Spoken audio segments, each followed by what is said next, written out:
الصمغ ده مفترض يكون قاعد في المطبخ، دي هنا البهارات وهنا السكر، يكون هنا الصمغ قاعد.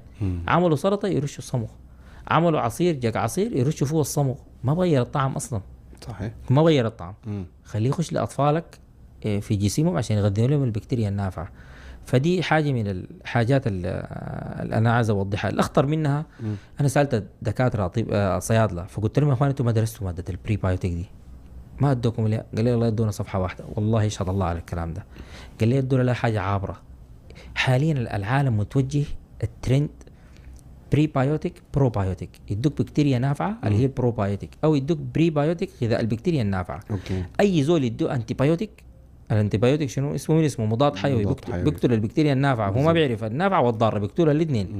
فانت كده دمرت شنو؟ دمرت البكتيريا اللي الله اداك ليها. طيب انت عايز تغذيها وتكترها، فبالتالي بتاخد بروبايوتيك.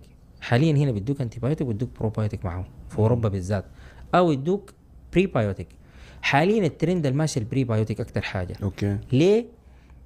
لانه انت لما تجيب بكتيريا نافعه من برا وتدخلها جسمك ممكن جسمك ما يتقبلها. اوكي. لكن انت شيل الغذاء بيغذي لك البكتيريا النافعه حقتك اللي خلقك ليها الله سبحانه وتعالى في جسمك وزيدها.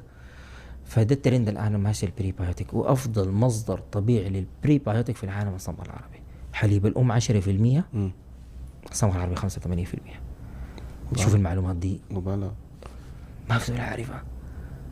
ليه نحن لحد الان الزول يستخدم الكيماويات عشان يحل مشاكل الحموض والارتجاع، وانت عندك حياه طبيعيه تستخدمها.